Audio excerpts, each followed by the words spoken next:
dukurikirana kandi turabateye akamo mufyonde sabone mugire like mupartage no kubandi muzoba muterereye. Bakunzi bacu turabaramukije kandi tubaha n'ikaze mu kiganiro turacabandanya kugendera babana twafasha kuvugwa hanze. Ubu tugeze ku gacimbiri Nyamugombe zone Rusi commune SHOMBO mu ntara ya Karusi. Twagiye kugendera umwe mu bana twavuje mu gihugu cy'Ubufaransa. Umwana yaje Bujumbura aremvye cyane ata muntu ahazi, tukamusabira indaro kumugira neza akamwakira mu Ngagara, hanyuma ibipimo byo kwa muganga turabikoresha turamujana mu Bufaransa. Umwana aragenda arakira ameze neza.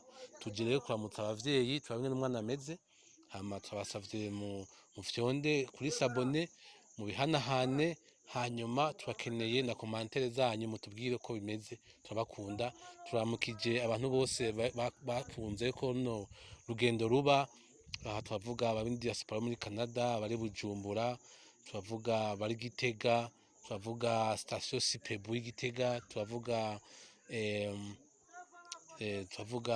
imprimerie info ati Muyinga, turavuze n'abandi bose batashimye ko tubadondagura amazina yabo, ariko biyumve yuko dusangiye kano kazi, kino gikorwa cyo gutabara. Tubabe rero uwo muryango hama tuvugane. Murakoze.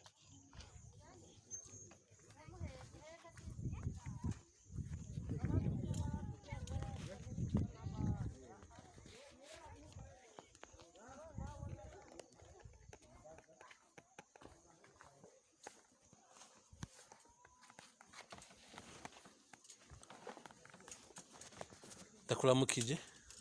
Neza. Wotubwira akazina kawe? Nitwa Verena Ngerageze. Ndi muri Gitaramuka muri ntara ya Karusi.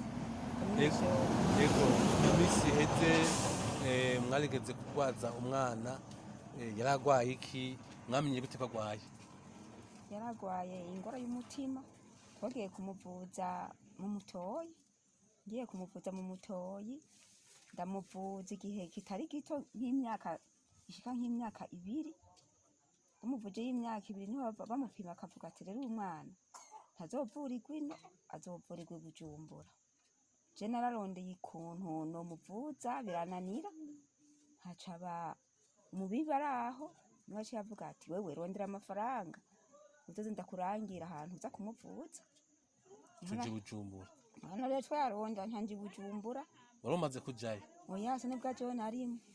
Nagiye muri cyo kubera ingora zinshikiye niho najeyo rero. Ndagiye rero ndabona mwebwe mwantoye muranyereka ingene umwana wanje azovuga akakira. Bakubwiye ko gwaye umutima ubyo joro urasinziriye? Noshobora gusinzira gute kandi umutima baguma usimba ntije umwana wanje ntazokira. Uko yarakira umwana mutonya gose.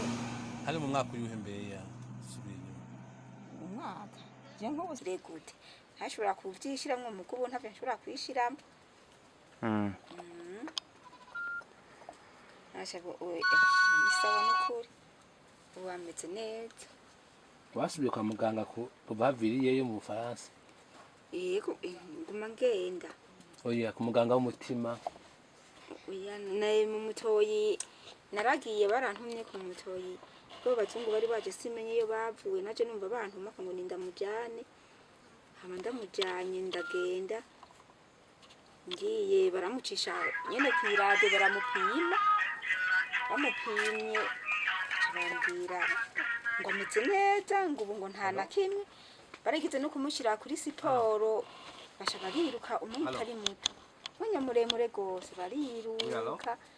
Bona baramungarukaniye niho baje bambwira ngo wameze neza. Niye bashaje bambwira ngo ameze neza, ngo ubu ngo ni sawa. Turaryoheye. Mu gico gihe rero nagenda yarafise umusongo, uwo musonga rero nabonye ne wari wateye ubwoba kuko baguma gwemye mu rubavu. Ari umusonga gose umukariye gose tora. Rero rero byofuma rero nyamusanga wahumu. Danyumvira umwana aravuga. Nene bandi barishizo byose uyu ivyo vyose jewe sinomenya ivy'Imana yankoreye ibitangaro je Imana yangiriye je ntavyo nomenya babirishe ntabuze nabagira neza nyene ab'Imana yaremye neza bitaye hati umwana ntiyoshobora kumererwa nabi reka tumuvuze akira jewe rero kubasha bw'Imana yaramfashije umwana urajana Bujumbura uramuha abaruri indege barajana ugaruka ata mwana uzanye basha naragarutse kandi abanyi ntibavuze ko bamudandaje mu nzira je ntabesha nararize ndaye kuri uwo mubibi ndakarora n'amosozi ndarira nkabona isimbizo kwisurana inyuma nta mwana mpetse neka mana jewe nzokira gute namaze nk'indwi zibiri jewe nihebuye uriko urarira ndiko ndarira bw'Imana naye kaguma uvuga ati wowe tekereza nureme umwana wawe azoza se umwana ntiyagukariye ati tubireke ya akankarira gute kandi Imana yadufashije ko mwijo ntasinzira amaganya ari menshi intuntu yari nyinshi nkabona ukuntu afatwa ameze je nkaza numva ntoya je baramfashije n'ukuri abagira neza ataraja kwa muganga ntiwara uyumviye ati mpava nsanga yumye yego cane gose